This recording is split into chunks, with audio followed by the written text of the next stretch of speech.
So, good afternoon, everyone. I hope you are refreshed after lunch break because we will have a very important issue to speak about, and it is professionalization of supervision. It was a little bit said about supervising in the morning session, and it was quite visible that it is one of the key factors of success of PhD candidates and the whole PhD training and the development of professional careers of our PhD candidates. So today we will go from more general perspective, from the European perspective, which will give us some framework. What are the main ideas and requirements of the European Commission? Then we will go to more institutional perspective and how to translate these requirements into the practice. And then we will look at the binding of institutional and individual perspectives and responsibilities. And then we will have an example of good practice. So we have 4 presentations. Each of them will have 15 minutes. And during all these presentations, we will gather your questions in a Q&A application.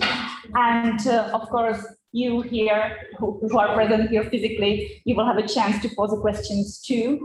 And we will answer your questions after all these 4 presentations. So I will ask for technicality issue slide. The system is the same as in the morning, so you can pose the question, as I said, through the Q&A application, and also you can just raise your hand, and then your mic will be switched on, and you can pose the question directly. And here, of course, you can just raise your hands physically, and we will give you a space to pose your question. Well. And if you would like to tweet about this event, so please do that with the hashtag Eurodoc 2021. So it is everything for the short introduction. And yeah, I skipped my presentation, my introduction, sorry. I'm Kateřina Cidlinská. I'm a co-founder and former chair of the Czech Association of PhD Researchers. And I'm a researcher in the field of higher education studies and science and technology studies. And my research focus is on people who are leaving academic path after PhD and in postdoctoral stage. So it's quite my research topic and my passion too. So first presentation will be given by Claire Morel. So I will ask Claire to prepare her presentation. Claire Morel is the head of unit in charge of the Marie Skłodowska actions for the mobility and training of researchers and the development of excellent doctoral programs at the European Commission. And before that, she was the head of the unit for international cooperation at Education, Culture, Youth and Sport of the European Commission. So Claire, we are looking forward to give us some look at the European context and a European perspective. The floor is yours. Thank you very much. Can you hear me? Yes, and see the slides? Yes. Okay. Thank you very much for inviting me to present the new guidelines on supervisions, which we are now introducing in the framework of the Marie Skłodowska Curie Action. So your event for us is extremely timely. As was said earlier, one of the essential elements, of course, of successful research is supervision. And it means that, good supervision, we know that it really contributes to creating a supportive environment for both doctoral and postdoctoral researchers and for staff as well, and it enables them to embark in a promising career path. This is not something new. Under MSCA has always required adequate supervision, mentoring, and career guidance for researchers. So it has always been a contractual obligation under the Marie Skłodowska Curie Action. Maybe we can go to next slide. But when we started in 2019 to discuss about the new program under Horizon Europe that was launched a few weeks ago. One of the recommendations that we received from our stakeholders was that we should be a bit more prescriptive, a bit more detailed on what we mean by adequate supervision. So we set up a working group with representatives from Eurodoc, from the Marie Curie Alumni Association, from the European University Association, the Council for Doctoral Education, and the then German presidency, who organized an MSCA conference dedicated partly to the issue of supervision. And this working group came up with these guidelines, which I'm going to present to you now. So what we are doing is really we are building on existing requirements under the MSCA, and we want to address supervision from the perspective of researchers themselves, supervisors, and institutions. So these recommendations are addressed to these three groups of people. These guidelines are not prescriptive nor exhaustive, so we can improve them as we will progress with the implementation of the new phase of the MSCA, and they should be adopted on what we call a best effort basis. So it means it's not compulsory, but we are really encouraging all our participants to follow the principles of these guidelines. So that they can serve as a reference to host institutions and supervisors, not only, by the way, within the framework of the MSCA project, but we hope that these guidelines will be used by the institutions outside the MSCA. These guidelines are in line, of course, with the European Charter for Researchers and the Code of Conduct for the recruitment of researchers, which promote an effective supervision. So as I said, I mean, the guidelines, they provide recommendations for supervisors, for researchers, for institutions on aspects ranging from the integration of researchers, research support and career development, to mentoring, well-being of researchers, and up to conflict resolution. And they also provide guidance for the training and the professional development of supervisors themselves. So this is on my slide, you see a link where these guidelines can be found. And if we go to my next slide, you will start by the role of supervisors, what is said in these guidelines. So we start with the general principles on the role of the supervisor, which is really to integrate the researcher, to facilitate access, for example, to research equipment, to resources, to facilities, and also to ensure an equal treatment of researchers across our projects, our doctorates, but across the institution in principle. Then we have a section on research support. Where we encourage really the supervisor to support the acquisition of academic, but also technical and transferable skills for the researchers, to provide support, to provide guidance, monitor and also assess the progress, to develop jointly with the researchers what we call the career development plan, which is a requirement in our fellowships, and it's a requirement under the grant agreement. So we ask the researcher together with the supervisor to develop jointly and regularly assess the career development plan. As part of this career development perspective, the supervisor should really support networking opportunities for the researchers, both inside and outside academia, provide also support on career development. The supervisor obviously has a role to play in mentoring and well-being, and should, in fact, serve as a role model by performing research with integrity, with high ethical standards, and raise awareness and direct the researchers towards a support system, such as counseling when necessary.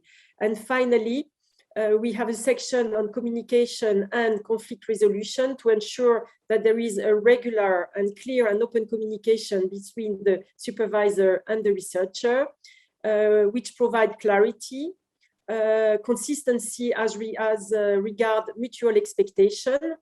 The supervisor should agree with the researchers from the outset on a common approach in case of disagreement, and also inform the researchers about existing institutional conflict resolution mechanism.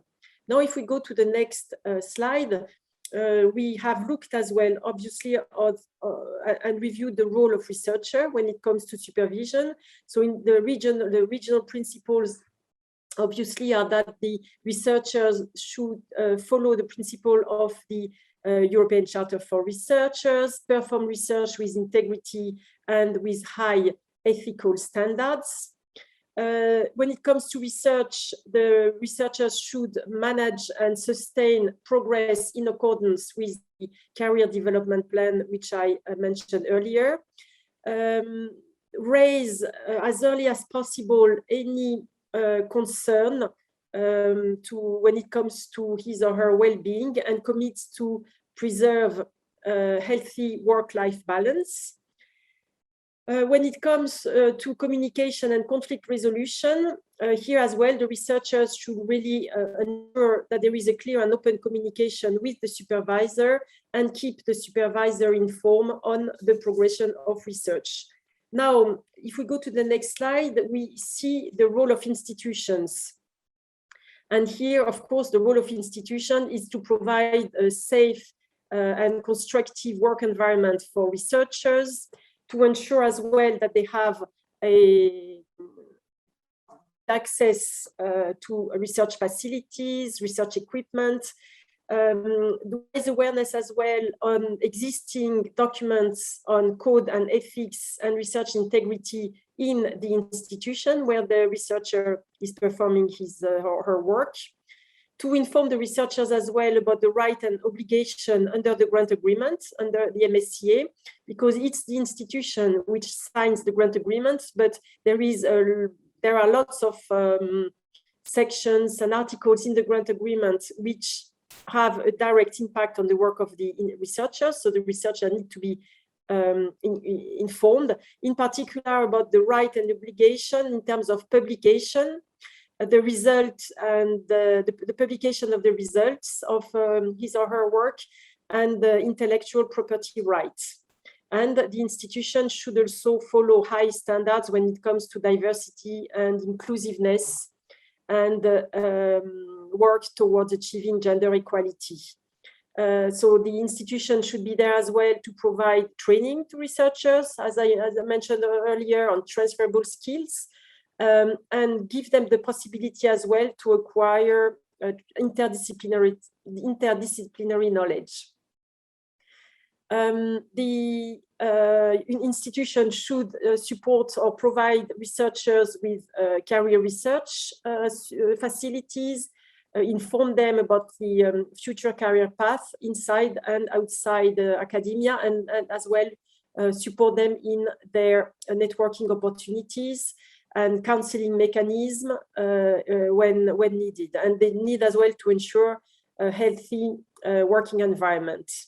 And the institution needs to inform the researchers of the procedures in place, transparent procedures in place in case of conflict resolution. Finally, the institution needs to ensure that there are proper procedures in place for the training of supervisors, which leads me to my next slide. And yes, next slide, which relates to the training of supervisor.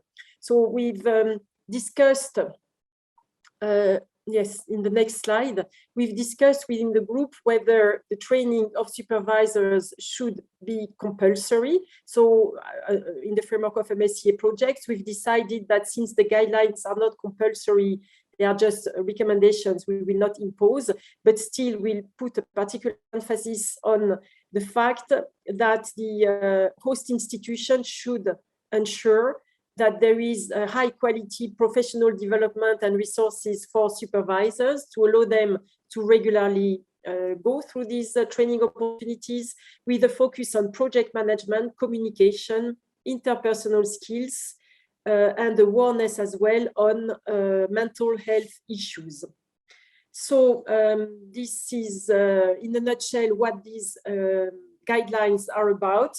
All participants are expected to adhere to these principles, these guidelines, as I said, on the best effort basis, taking into account, of course, the different situations, the difference in between disciplines, and let's say the levels and the experience of the researchers. And the MSCA, these guidelines aim as well to complement what already exists within institutions, because we are aware that in many institutions, such guidelines already exist. And our intention is to improve them as we go. So we have launched now, as you probably know, a number of calls, and we will see how these guidelines are implemented, probably through quick surveys. We might ask our alumni association to help us to check whether the guidelines are properly implemented, and on that basis we'll see whether we need to improve them or not. Thank you very much for your attention, and I'll stay online if there are questions at the end of the presentations. Thank you. Claire.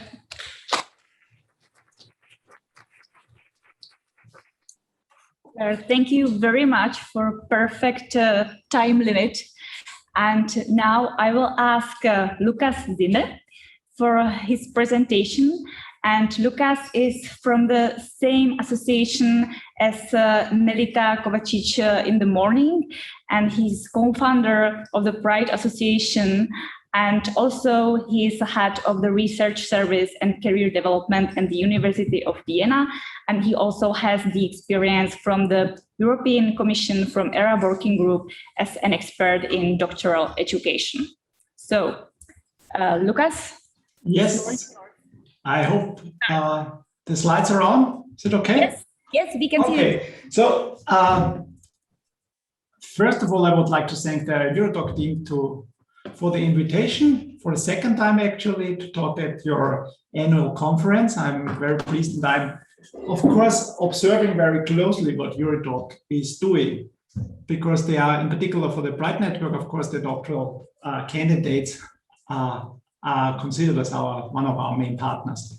So I'm talking about a little bit, I'm sharing with you my experiences with doing, providing training for supervisors, but also what is there in the literature. And I somehow want to follow up on what Claire already mentioned, that institutions have a certain responsibility to provide quality training or provide an adequate environment, not only for the PhD candidates, but also for the supervisors to develop professionally. So when we talk about supervision, we should think about what do we mean by supervision. So we can, and I use these kind of slides also when I'm facilitating workshops for supervisors, so that we can start and reflecting already what we mean when we talk about supervision. So it's in essence about providing help, support, mentoring, coaching, whatever, to enable the doctoral candidate to complete the research they're expected to do and to produce a quality thesis, so to the best of their ability. Or is it more so focus on the research and the thesis? Or is it more about supporting the individual to develop the personal and professional development of the candidate on this journey to become a young scholar, a young academic, a young researcher with a career, be it inside or outside academia?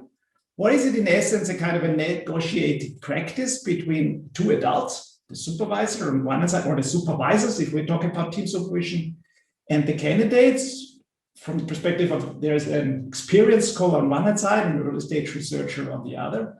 Or do we consider it as a kind of an intensive form of teaching? So in a paper, in a newspaper of the European University Association's Council for Doctoral Education, colleagues from ARUS mentioned more or less that traditionally the doctoral supervision has been a very lonely business. So it was very much a one-to-one relationship. And what we still see, but decreasingly, is that doctoral supervisors who are not at all prepared for this new role have the tendency on either to supervise their doctoral candidates as they themselves experienced supervision, so they were supervised, or some of them just hated it the way they were supervised, so they tried something completely different. But it's very much on their own, so on their own beliefs, how they want to do it. Nowadays, I would say that supervision is really framed as a kind of a pedagogy in higher education. There is a theoretical framework, there's a lot of literature, and this goes definitely far beyond this traditional master-apprenticeship relationship, which is very much based on, so to say, a tacit understanding of the supervision process. So we are the participating people, the candidate, the supervisors are somehow guessing what this is all about. And one of the issues is that they are usually not making the relationship more explicit. So when you go to the literature, for instance, and one of the arguments is why we need a professionalization of supervision, is that there are, of course, learning assumptions. Yeah? There are ways how supervisors approach the topic of supervision. And they are different. And this, I have quoted here some statements from a paper which is almost more than 10 years old about the learning supervision. And so the learning assumption, on one side, we have a kind of a sink or swim exercise. So it's a question of survival of the fittest. Some call it the kind of a marine training. If you cannot stand the heat in the kitchen, you have to leave, because being in academia, it's so super tough. Or they have an approach like this, more focusing on a self-discovery, guess the rules, and you will understand. Or it's much more about following a given track. So it's very step by step. And I give you two quotes, and the one is the very kind of collaborative approach, a very intensive relationship with a PhD candidate. So one of the supervisors in this paper said, now with all the ones that I have been working with, right away I sit down and say, okay, this is the big picture. This is how we want to go. I want to do it. And they chunk it down, the thesis project, into doable tasks, so that it's manageable, and they really want to do it very collaboratively. On the other hand, the supervisor said that I have a very hands-off management style. I will let them think or swim on their own, so they need to be highly motivated and independent. So this is what we universities, supervisors expect from PhD candidates: super motivation, being independent. And the reason is, and this is not because this is just a laissez-faire approach, but the reason is they are going to become reputed experts in the area, so they have to stand on their own fields. They have to rely more on themselves. These are just different approaches. And of course, if even in particular, if you can imagine if two supervisors are jointly supervising one candidate, what kind of chaos would this produce? So if you want to dig deeper or read further on the topic of concept of research supervision, I advise you to go to for instance, to the book of Anne Lee, or to her paper, where she actually identified, based on a number of interviews she did with supervisors, how they actually approach the topic of supervision. And there are these guys who are following much more a functional approach, a kind of a project management approach, which is very task-oriented. They have to complete in time. They have clear timelines, clear deadlines. It's very much organized. So that I would say that the PhD candidate is mainly kind of a team member, and the supervisor plays the role of TPI. On the other hand, you have supervisors who are following a kind of critical thinking approach. So they are continuously challenging the PhD candidates so that they become independent thinkers. They are questioning what they are doing and giving always the kind of a feeling of a little bit of uncertainty maybe, but they want them to be critical about what they're doing. And there are others who are following more a relationship approach, and others who are following more this enculturational approach, which means that they are kind of becoming part of the culture. They learn how to be a mathematician, for instance, in my case. Yeah. So they learn the rules of the game, they learn the culture, they learn the values of the system. So this is just these are the findings from a study, and usually these are people who are actually, when they're reflecting on their supervisory practice, they think, okay, this is actually what I'm doing. So this is my supervisory pedagogy I'm implementing. It's somehow following up on Claire's last slide. Is the universities are in charge, so they have to take care. So we have, as representing a university, we have to make sure that we are compliant with quality supervision. So in the first place, we have to know whether or not a department, a supervisor, a research group provides quality supervision.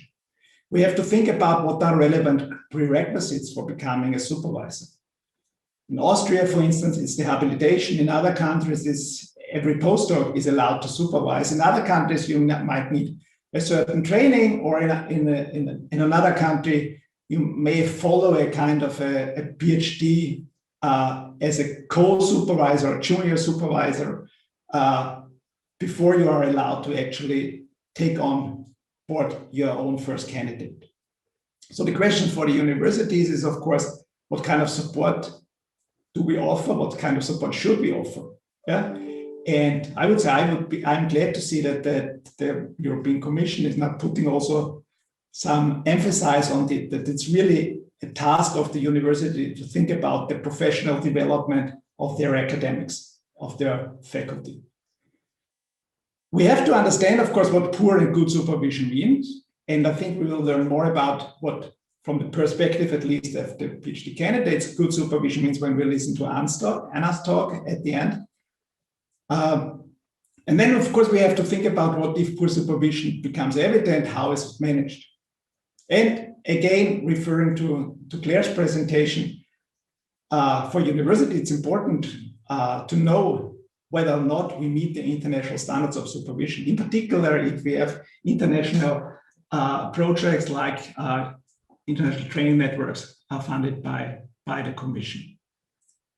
So I would like to stress really that the master-apprentice relationship is history.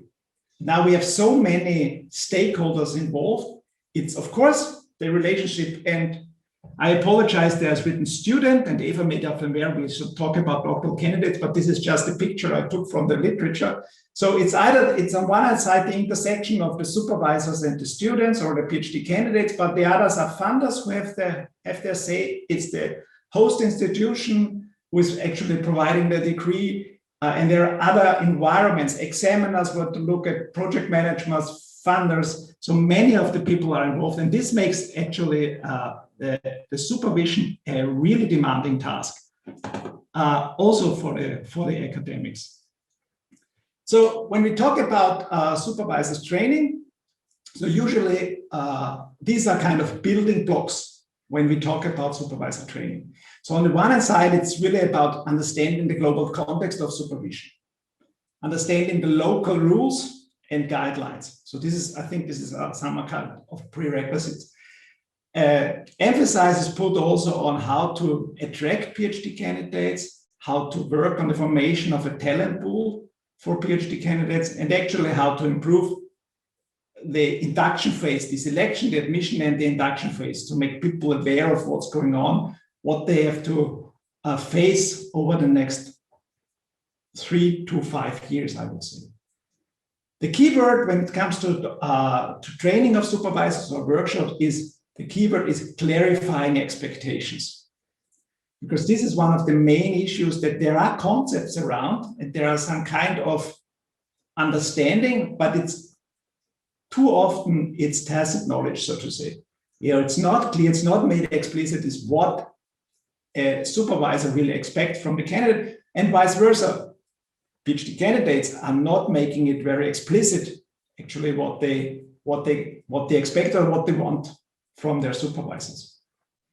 So what is a part of it is really focused on developing a professional working relationship between the supervisee and the supervisors.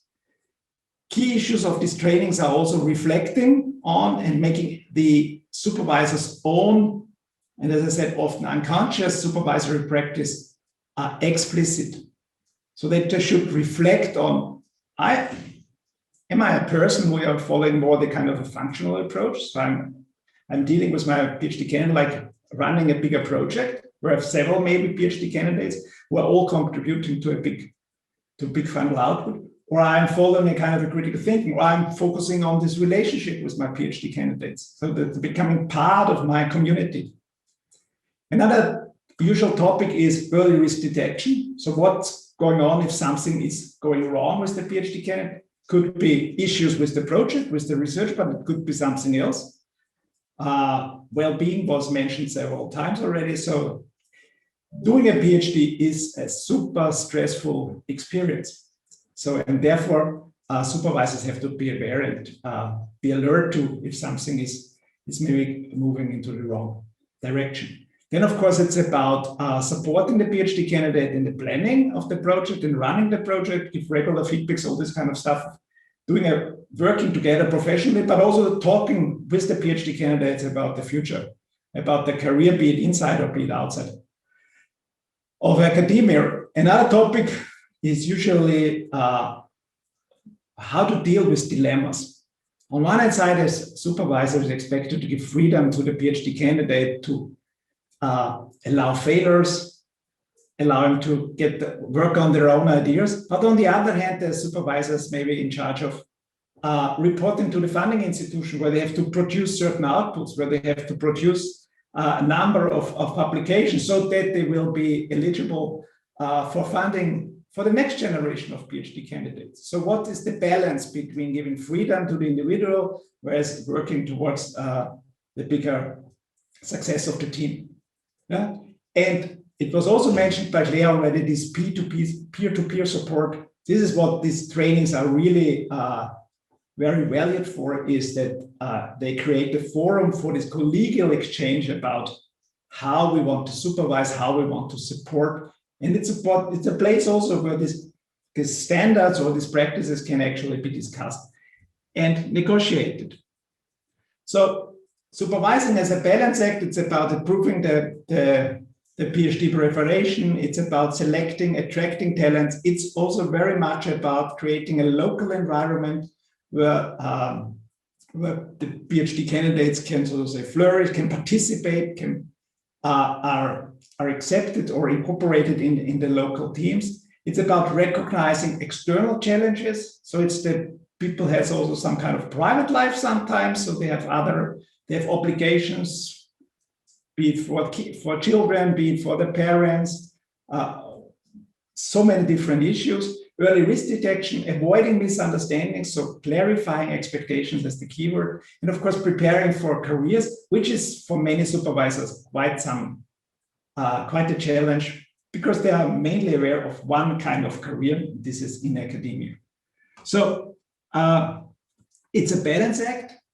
On one hand side,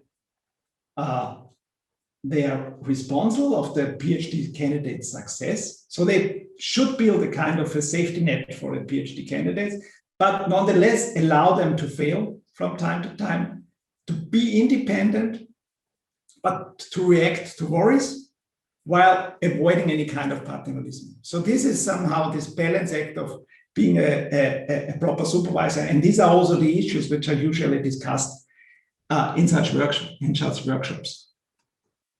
So I'm finishing with somehow a more optimistic outlook, as I would say. I would say it's becoming more and more common that for those supervisors who start with their first PhD candidates, as well as for those who are already supervising the continuous professional development programs, for these academics, for these supervisors are becoming really a more and more common practice. And also supported by the guidelines as presented by Claire.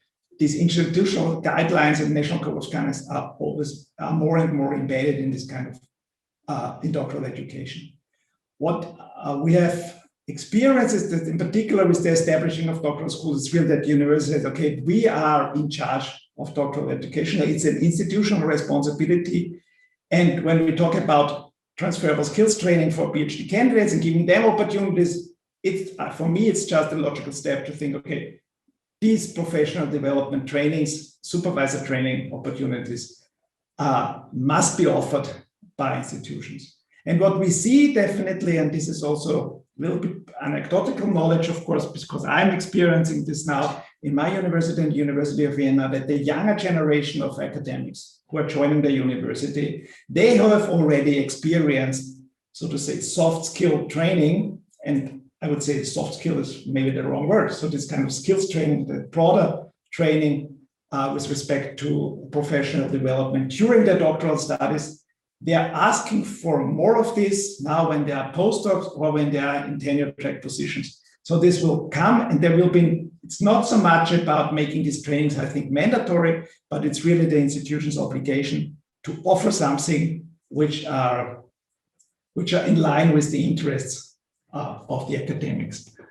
So, and you allow me to finish with a quick announcement. The Bright Network is considering itself as a kind of a network which brings together policymakers, practitioners, supervisors, leadership, but also PhD candidates. We are doing this masterclass every year. Last year we had to cancel it, but we tried again. So whenever you have time and you are in the mood, maybe to visit Dubrovnik, feel free to register. Some slots are still available. And with this, I thank you, and I'm looking forward to the discussion.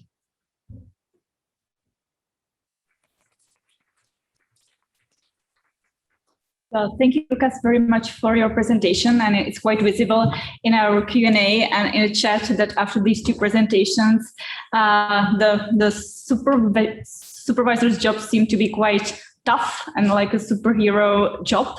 So I'm looking forward for the discussion too.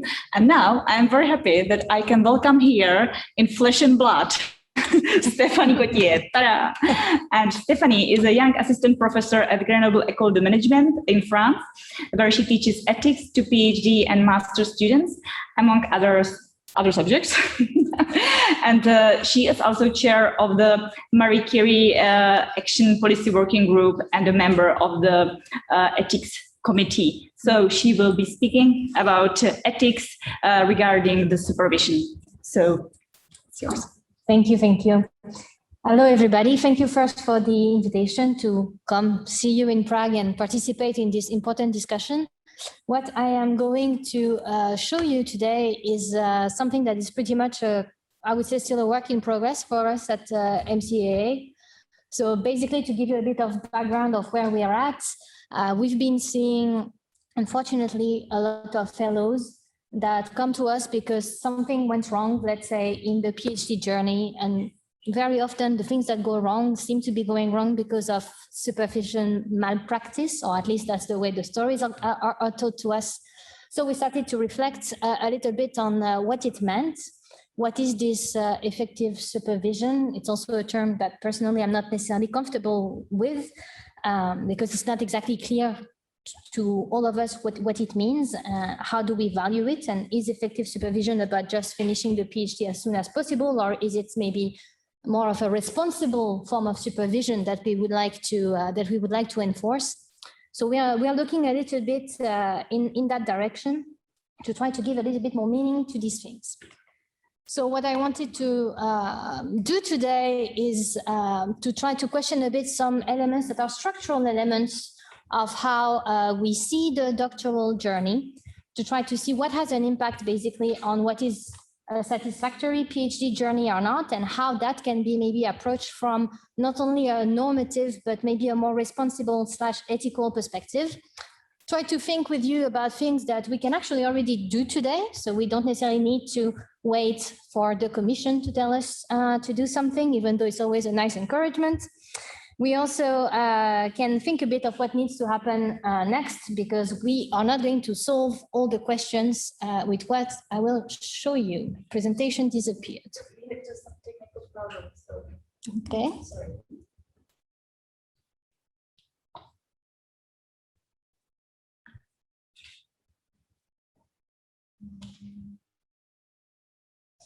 So basically, I'm not going to be making for you a strong ethical demonstration in that sense, but It's more about trying to understand what meaning we can give towards action that actually already happened.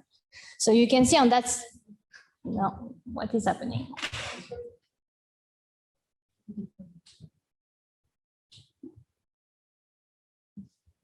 You have a spoiler of my entire presentation.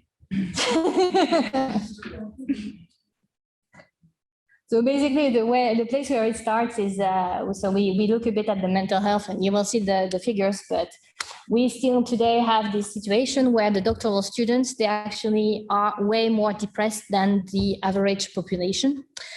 And it's 50% of the doctoral students that say that they actually are in depression during the doctoral journey. And some studies have shown that this depression is linked to the way the work is being organized, which I found an interesting angle, because here we don't say it's because of the supervisor, we just say it's because of the way the work and the work environment, the structure is organized. So we went and we had a chat with people from PhDNet and the Max Planck Foundation, who did a great survey where they tried to understand what is actually affecting satisfaction with supervision.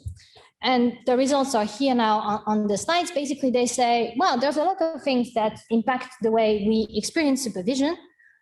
It can be, of course, the relationship with the supervisor and how often you meet them and the quality of the feedback they give to you, but it's also the type of contract you have. It's also things about having clear guidelines and expectations about what you're supposed to be doing in order to finish your PhD. It's about having a committee that you're going to meet once in a while, about having more mentorship. All of these things, they actually participate in better things, in better satisfaction. But if you look at them, they also question our own approach towards what is acceptable, responsible or not to expect from a PhD. There's already here on that slide a mention about the working time. And it's also something that was discussed a bit this morning. Like, we need to think about what does it mean in terms of hours to actually be doing a PhD, what is acceptable and what is not. And of course, we would like to move away from the image of the PhD slave who has to be locked in the lab because it's the only way of doing the PhD. But when we say that, what are we actually saying? So I'm also all for the work-life balance that Claire also mentioned, and we definitely agree with the guidelines. But then we have a bit of problems in showing what it means in the real life to people. And that's a little bit where we're going to try to go with the presentation. The difficulty in identifying the meaning behind these things is linked to the context in which we are. So I made the simplification compared to Lucas' slide. But for me, what's important is that at some point we have the institution, and the institution is responsible for the health of the employees or doctoral candidates or fellows, however you want to actually name them. But then the institution is the university. Then you will have your own faculty that sometimes is attached to a specific doctoral school with guidelines, no guidelines. And then if you think about the Marie Curie actions, you will also have the ITN, and the ITN may have already some agreement between partners on things that they expect the fellows to do or not. It's not always that those three different elements, they actually align. Then the institution, of course, received money, in our case, from the funding agency, from the commission, and the commission sets some expectations in the grant agreement. We have the fellows and we have the supervisors. The supervisor have some form of rules. It's also what Lucas was saying, that by experience, either they're like, you sink or you swim, or quite the contrary, by experience, I always decide to try to have a conversation with you because I know it will be better. And these things are also anchored into some form of culture as to what they believe the role of the supervisor is going to be, and a form of hierarchy. Why is that important for us? It's important because it creates a form of context whereby any form of questionable behavior can be masked under this idea of the multiplication of the rules. So as a supervisor, it's not my fault. It's because the institution is telling me X, Y, and Z. And as an institution, I cannot do much because actually I have to comply with whatever is happening for me to get the money and so on. So we're totally lost. We have rules. We should have work-life balance. We should actually promote the career of the young researchers that we employ. But if a supervisor doesn't do it, how can you prove that actually it's something that is not done out of how to say malpractice of supervision? You could actually say, well, the institution is not giving the workshops, or you can always imagine lots of things. So we cannot really show that people or institutions act always in good faith or in bad faith. And that's a bit of the problem with the issues that we are actually looking at today. In this circle, we don't really have the possibility either to think necessarily very responsibly about the deontology, the virtues, the consequences of the actions that we're having, if we want to tie it back to the ethics a little bit, because we just try to accomplish the projects.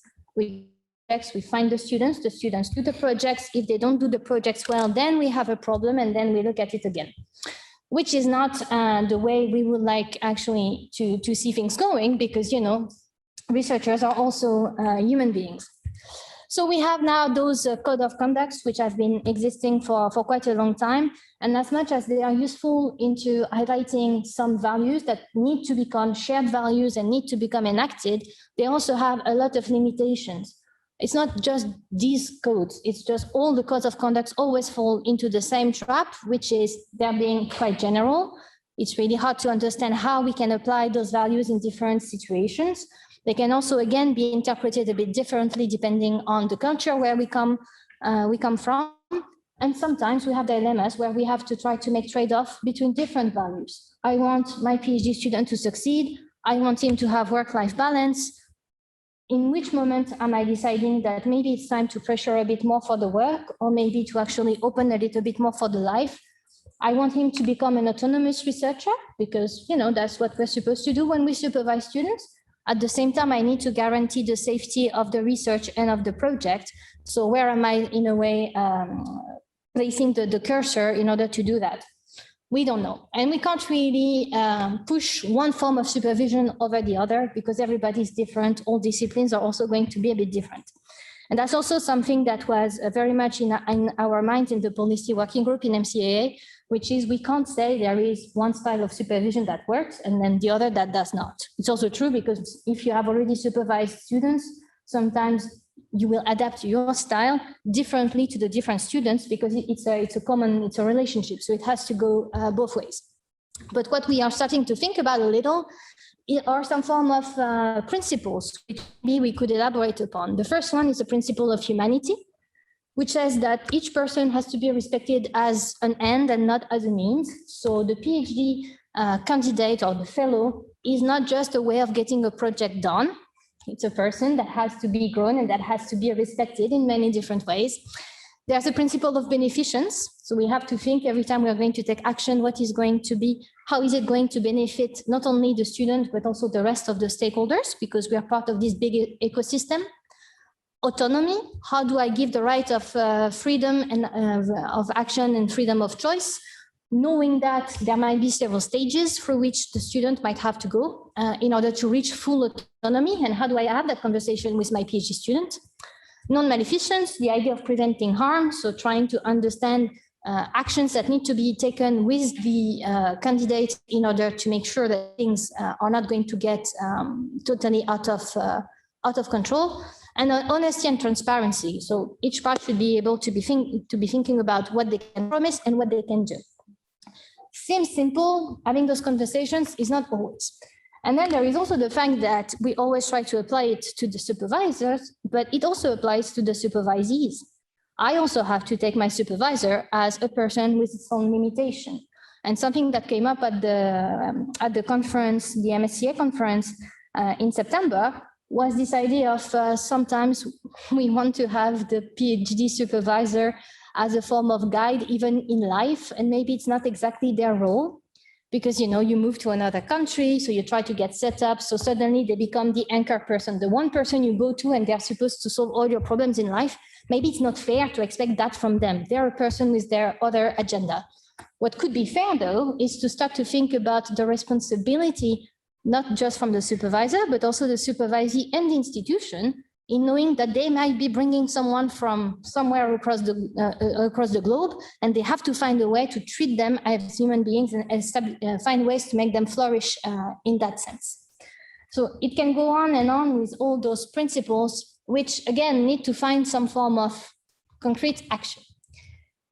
So we want to avoid a bit that. That was also the scheme I think that Lucas was talking about, and we mentioned a bit this morning. In the beginning, you just die, and then maybe you survive and you can somehow graduate. We don't want that.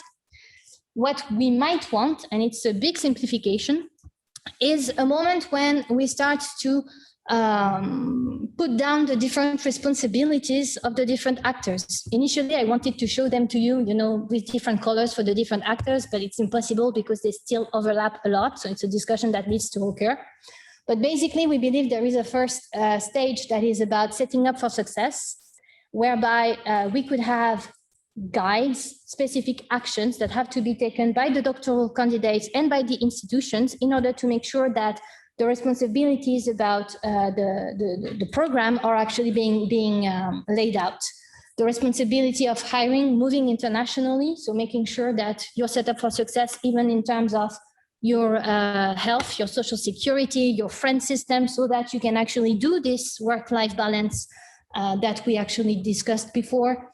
Trying to understand a bit what is going to be the rules, what are going to be the norms. So are we having that discussion when we actually join an institution for an ITN?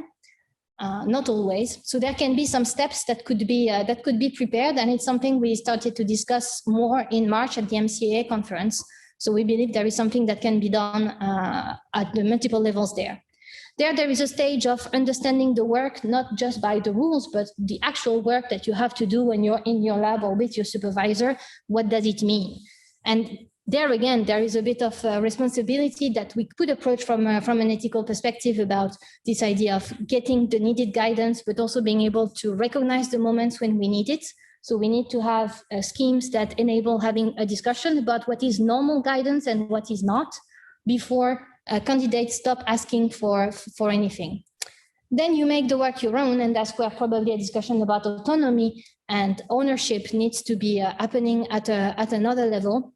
And finally, you're supposed to grow further and not be just the PhD candidate anymore, but be someone who is ready to tackle the career. And for that, one of the approaches that we've been discussing is thinking about separating a bit the mentorship from the supervision. There are some countries in Europe when it's actually already the case. So try to have a mentor that will guide you for your career and keep the supervision just for the plain project research with another person. It's elements that we are looking at. Also, the peer-to-peer mentoring system, which we have set up in MCAA, can help a little bit in those different directions. So it's pretty much work in progress. There's a lot more responsibilities. They need to be anchored, maybe even better, to potential values that we say we want to share, and some concrete tools might be needed in order to avoid the trap of just giving out principles that cannot be fulfilled. So what we want to do next is, of course, try to understand better how these things can be implemented, try to understand how we can maybe train the fellows and not only the supervisors into giving better supervision. So being more, again, comfortable with knowing what is normal, what is not normal, what are my rights. Think about this idea of the mentorship and the supervision. And the last point is about the length of the PhD and the length of the funding, which is not something I discussed in the presentation, but is also in a way an ethical requirement. Because if I give you funding for 3 years, but I give you a task for which you require 5, and at the same time, I ask you to have a normal life and grow and not work 60 hours a week in the lab, then probably we are creating a situation where even us, we are pushing for a system that cannot hold the beautiful ethical promise that we made in the first place. So that was the thoughts that we started to have, and I look forward to seeing. 1 minute. 1 minute. Oh, that's fine. Yeah.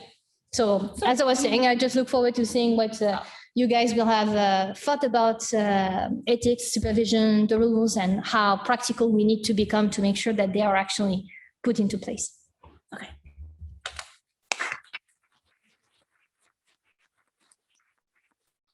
Thank you very much for the interesting perspective. And I will ask our next and final speaker of this section, and it is Dr. Anna Slavec. She's a consulting statistician and researcher at the InnoRenew COE, Renewable Materials and Healthy Environments Research and Innovation Center of Excellence in Isola. it's a tough title, in Slovenia. And also she's a member of the advisory board of Mladá Akademia, the Association of Doctoral Candidates and Early Stage Researchers in Slovenia. And she's the co-coordinator of the Eurodoc work group on open science. And she will introduce the award for good supervisors as an example of good practice. So Anna, it's yours. Thank you for the introduction. Good afternoon, everyone. So I will present the case study of the Supervisor of the Year award that we have in Slovenia. Sorry. And before I start, I would just like to make a short overview of what the doctoral system is in Slovenia. So we have this two-tier system of having young researchers that are funded by the Slovenian Research Agency. And in this system, the doctoral candidates receive a salary and also the supervisor receives a bonus.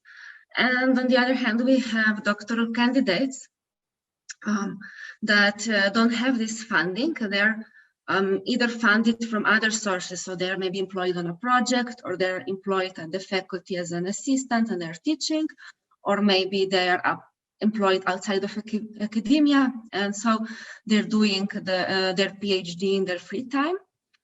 And so like an incentive for being a supervisor is a bit different between these two systems. So if you have a young researcher, it's easier because you have this funding from the Slovenian Research Agency.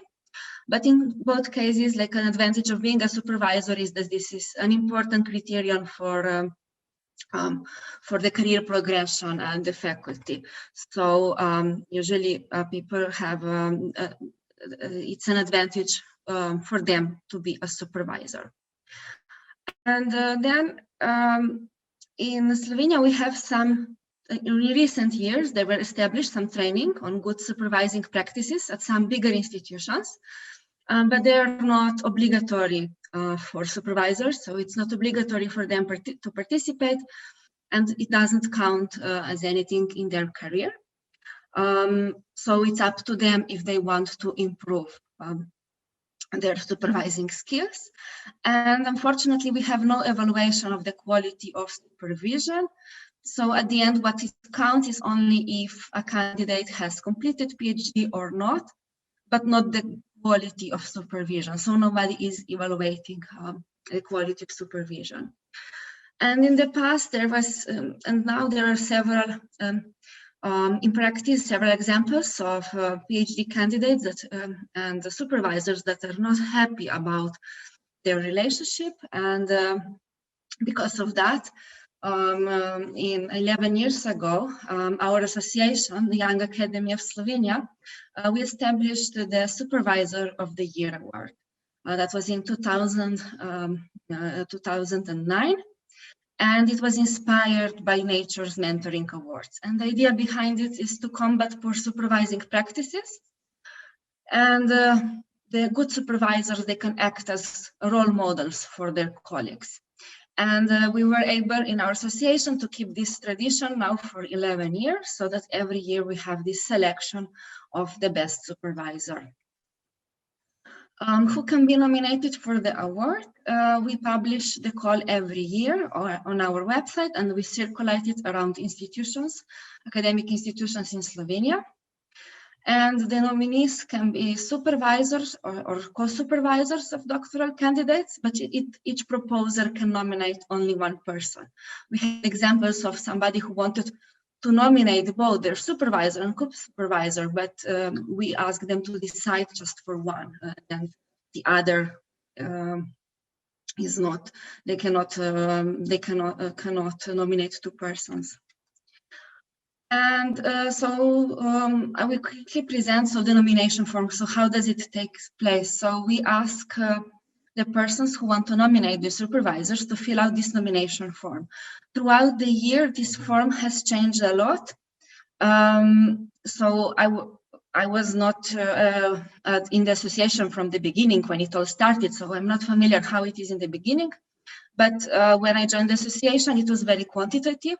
So it was like a survey, a lot of also yes and no questions. And then we made some changes to make it more qualitative. So make it an essay, because in that way we can better, so the committee that is then deciding on the Supervisor of the Year can have a better insight in the supervising practices. So we have this question that serve as a guidance for then writing these essay responses to describe the relationship they have with their supervisor. And we ask how the supervisor has contributed to their research achievements.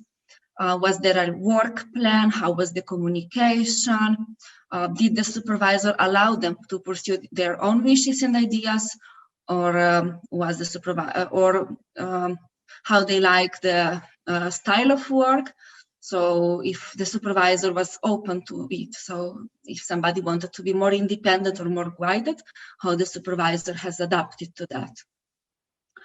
And then an important aspect are also networking opportunities, cooperation with researchers from other institutions and from abroad. So participation also in international, including international experience. And then we are asking then also about employment options, so how the supervisor has contributed to their employment possibilities. And also we ask this question, so how has the supervisor respected their private life and life-work balance?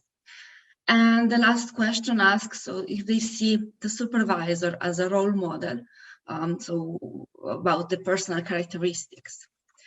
And then, so who is reading these responses? So every year, we make a team of evaluators who are doctoral candidates or recent PhD graduates, up to 2 years after finishing the PhD. And so depending on the number of these applications, we divide the applications among them to evaluate, and each application is evaluated by 2 evaluators. And then if there is maybe some very different grade between them, there is a third one looking at it.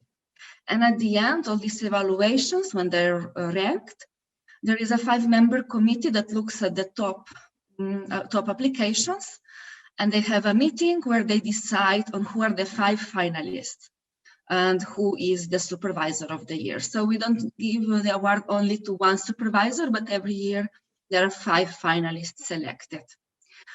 Of course, the selection, it's very difficult to be objective, especially in a small country, small academic system like Slovenia, where it often happens that somebody knows somebody. But we are trying to overcome this by having these evaluators from different fields, and also the 5-member committee, they come from different disciplines. So we are trying to have the diversity here to represent different fields and institutions. But of course, at the end, it's always, the selection is a bit subjective, because it's very hard to be completely objective in matters like this. Here is an overview of who have been the award recipients in various years and how many nominations we received. There has been quite some variation between different years. The best year was in 2016, when we received more than 150 nominations, and there were more than 100 nominees, but usually the numbers were lower. And the winners, so the Supervisor of the Year, most commonly it's so from the largest institution, from the University of Ljubljana, but from different faculties. We see that a lot of times it was from the biotechnical faculty, but it's because also it's a big faculty, but it was also from the Faculty of Pharmacy, Medicine, Natural Sciences. Unfortunately, never happened. We never had a Supervisor of the Year from Social Sciences, but there were among the 5 finalists. There is usually at least someone from the Social Sciences, and usually among the 5 finalists, we have at least someone from other institutions. And also the Joseph Stefan Institute, we see that has had a Supervisor of the Year a few times, I think 5 times.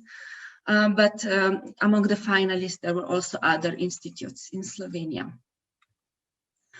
Then how we give the awards, how is the award presented? We have a special ceremony that is sponsored by the Slovenian Research Agency.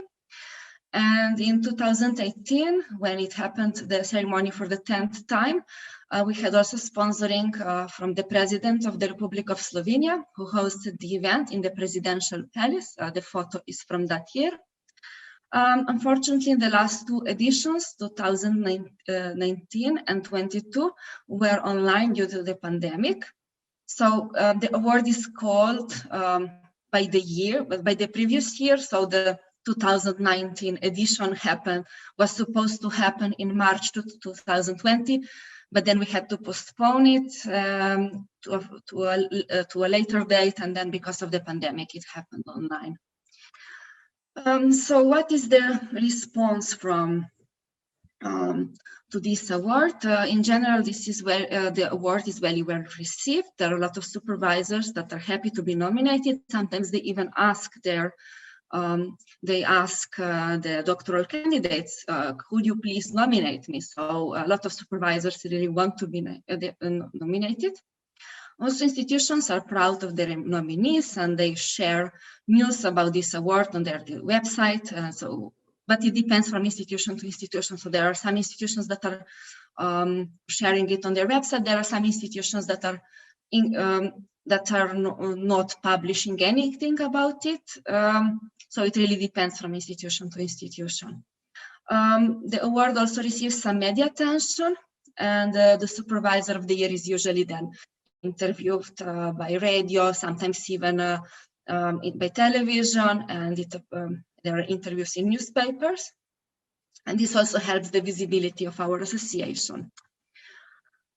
So what we learned in these 11 years of organizing the award, in recent years, we also had, we interviewed the doctoral candidates that nominate their mentors and their supervisors and the supervisors, and based on their feedback, there is some short overview of what characteristics of supervisors they like. So doctoral candidates, they like that they are treated, that the supervisors treat them as equals and that they trust in their abilities. They really like when supervisors allow them to explore their own ideas and develop their full potential. They appreciate also support and honest feedback. They also like when they're encouraged to present their work at an international level and allowed to visit institutions in other countries. They also appreciate to be enabled to expand their knowledge and establish connections with their peers worldwide. And they also need supervisors to be understanding when it comes to finding a good work-life balance, both by providing support and setting a good example themselves. And the feedback from nominees, so from the supervisors that were finalists, we asked them also from their feedback, so what they perceive as what it means to be a good supervisor. And they say that they see being a supervisor as a privilege that allows them to bridge between generations of researchers and to share their knowledge. They see supervision as a relationship based on mutual respect, trust, accountability, and cooperation. They perceive their role to be primarily to monitor, motivate, support, and encourage the candidate, aiming to ensure that their research progresses steadily and is recognized internationally.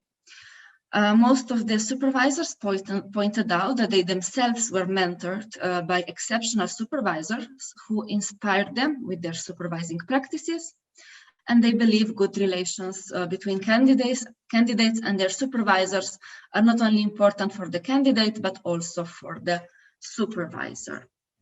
So that's all from me, and I thank you for your attention and looking forward to the discussion.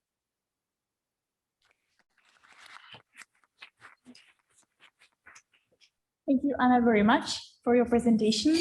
And now we will look first at the questions in Q&A, and then you will have also a chance to pose your question. So the most people are interested in the role of institutions. All of our speakers spoke about that, and it's quite visible that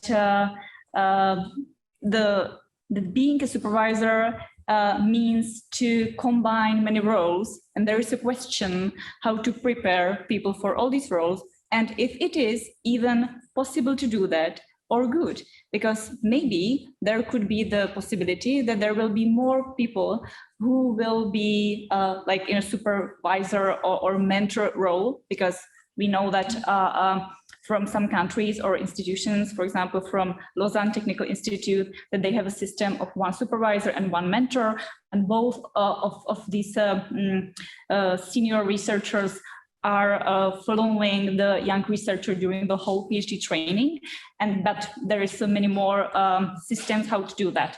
So I would like to pose that questions to our speakers, what they think, how to combine these, and what should be the approach of the institution. I can say that in my own institution, they have had some issues, let's say, with the satisfaction of the PhD students.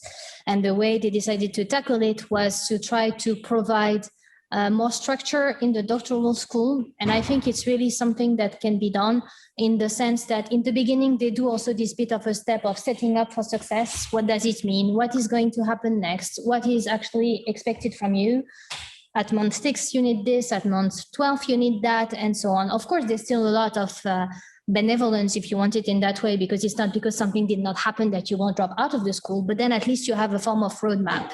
And I think that if institutions can take a bit of that role, then it also makes the job of the supervisor easier, because then you, of course, take care of the student, but you go through those main steps. You know, there is a frame, so you don't have to redefine absolutely everything. And I guess that's also what the guidelines of the EU are also trying to do, to provide that framework, but at another level. I don't know what the others have experienced. Okay.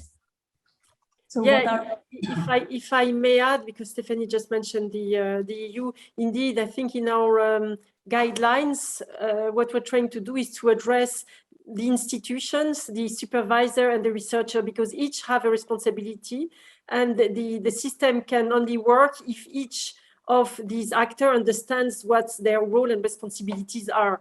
Because without the proper working environment and the proper environment conducive to good research, the supervisor will not be able to work. So this is what we're trying to do with these guidelines, to address the 3 dimensions. And this is something that was a bit missing before. I mean, we, in all our contractual documents, contractual obligations, we were making reference to the importance of good supervision, but without really indicating what the roles and responsibilities of each actor are. So I completely agree with what was said, what Stéphanie said as well, on the yes, the role and responsibilities of each and the institution, starting obviously with the institution. And in the guidelines, I hope you will have a chance to look at them. I think we give quite a lot of detail.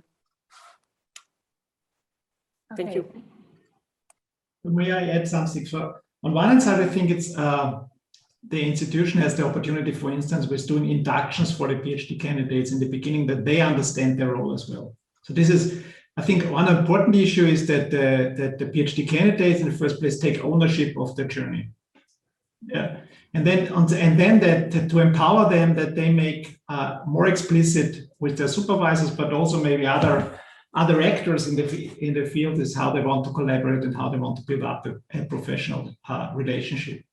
I would say, so my experience with trainings, and I did about, I don't know, almost 20 in different countries, I really experienced that there's a very heavy workload related to supervisors, in particular the ones who start with becoming a supervisor.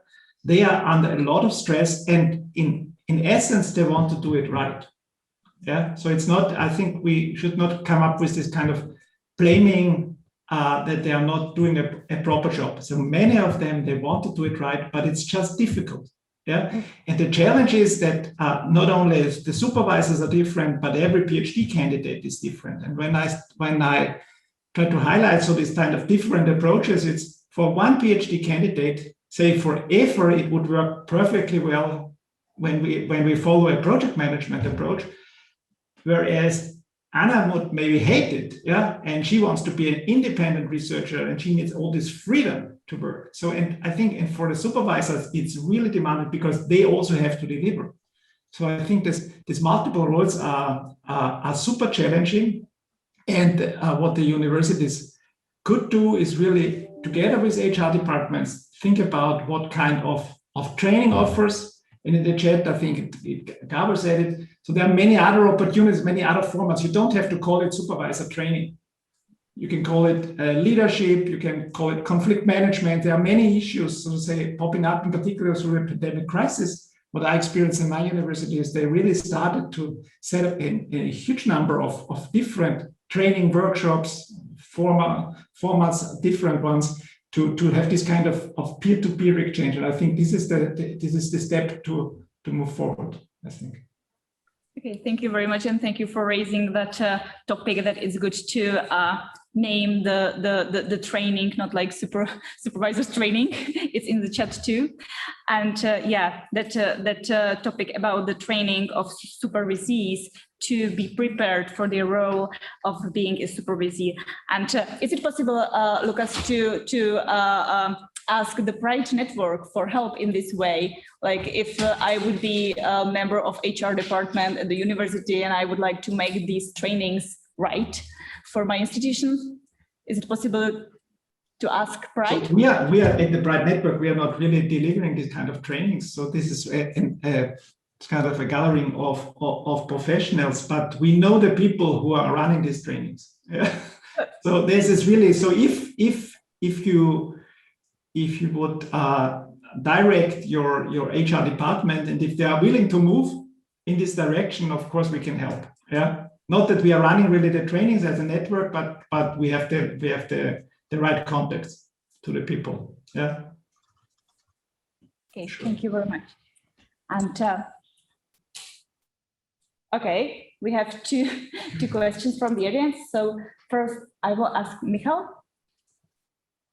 Yeah, I would like to ask, because of this topic, we are in institutions having a lot of discussion about, and it is number of candidates to number of supervisors. We all know that the optimum value would be 1-on-1, but what are some statistics? Do you have them? What is the mean value in your institutions, for example? And how do you see this topic? I think it is probably a question for Claire, so please. Okay, Claire, did you hear the question or should I repeat it? Yes, I think I heard it. It's about the number of supervisee by supervisor.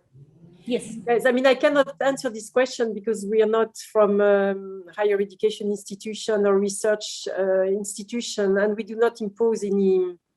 I have the feeling the question makes little sense in some way, because yeah, of course you can do a calculation. So what kind of intensive exchange or face-to-face exchange do you expect with your PhD candidate? And if you say this is a 1 hour per week, you can calculate how many PhD candidates you can supervise depending on your additional teaching workload and so on.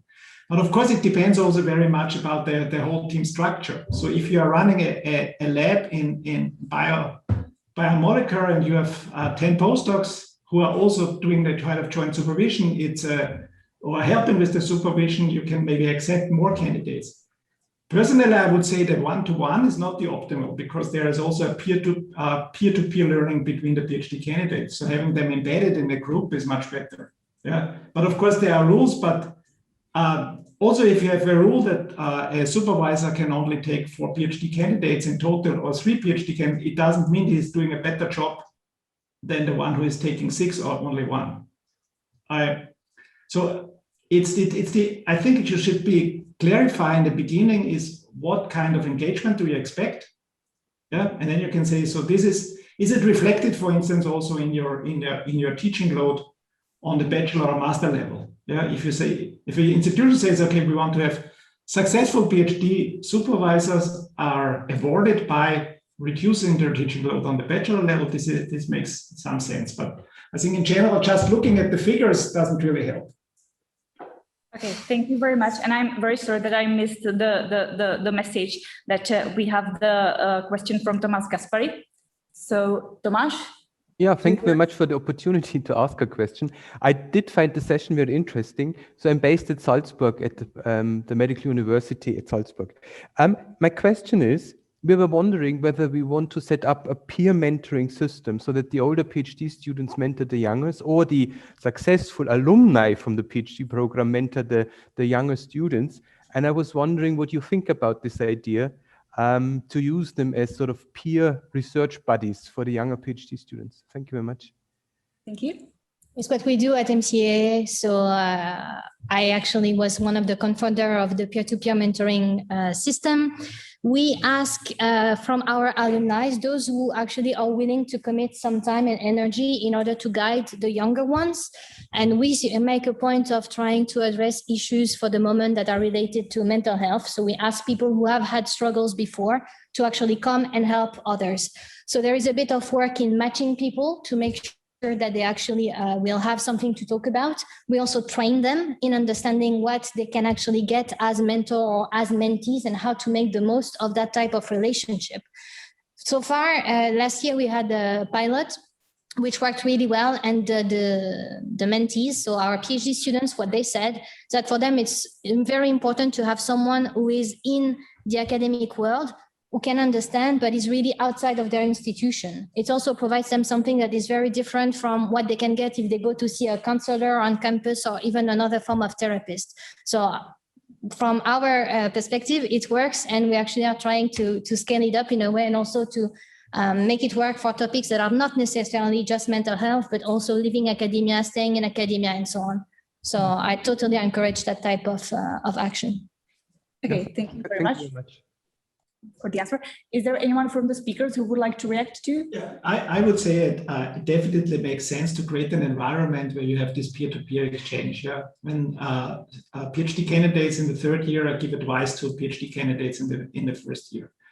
I'm not completely sure how you want to structure it, because you also have to keep in mind the workload of the PhD candidates, so that we are not imposing too much additional work on the PhD candidates, that they have a kind of taking a more official or structured mentor role, but in essence to create an environment where you can have this exchange, yeah, and really have some kind of dedicated meeting where it's not about the progress of the research project as such, but it's about living in academia or surviving in academia or other issues they might pop up. So if you create this environment, I think this is super helpful for PhD candidates, but also for the supervisors. Okay, thank you very much. So we have another two questions, one online and one from audience. So first online, I would ask Sarah Pilia. Hi all, thanks for all the presentation that were really interesting. Okay, so to introduce myself, I'm currently Secretariat Coordinator for Eurodoc and a Quality Working Group Coordinator. So my question comes a bit from the experience I had this time on the quality issues, but it's true also for any kind of PhD candidate. Especially, it seems to me that all the presentation focused a lot on the technical and ethical issue linked with the supervision, which is good, of course. But on the other hand, it's also true that the relationship between candidates and supervisors is built on strong power imbalance. And to be clear, if a doctoral candidate drops out, it's the end of their career, while for the supervisor is just a stain that doesn't really impact on their career. So it is good to provide, of course, guidelines based on good faith and good technical skills to be good supervisors. But the real issue, in my opinion, is also that doctoral candidates need strong, reliable written rules that can support them in, for example, asking for a change of supervisor without impact on their research per course training, and also a legal status that provides them let's say, some power, some recognized power to deal with the supervisor on a more equal basis. So I'd like to ask the panelists if they have any suggestion on this issue, and if yes, what? Thanks you. Thanks a lot. Thank you, Sarah. It was quite tough question. Maybe I can start. Maybe I can start by mentioning what I said, and what you will find in the guidelines is that we are really encouraging institutions to raise awareness on the existing documents that are available and the existing procedures that are available in the institution before they embark on their doctoral journey. So if there are any, and there are obviously codes of ethics, on research integrity, on mechanism as well to ensure in case of conflicts, the researcher should be able to know to whom they can, whom they can contact in case there are conflicts that cannot be solved with the supervisor. All this type of information should be available to the doctoral candidate before he or she starts his or her research in that institution. So this is, those are, as I said, our recommendation. They are in writing. They are now part of the package of information which all our projects will receive. And so I fully agree that in the first place, it's a responsibility of the institution to have some kind of ombudspersons around PhD candidates can approach. The other thing is that I think it's it should be part of an induction in the beginning of the PhD journey, is to really tell the student that or PhD candidate, sorry, and empower them to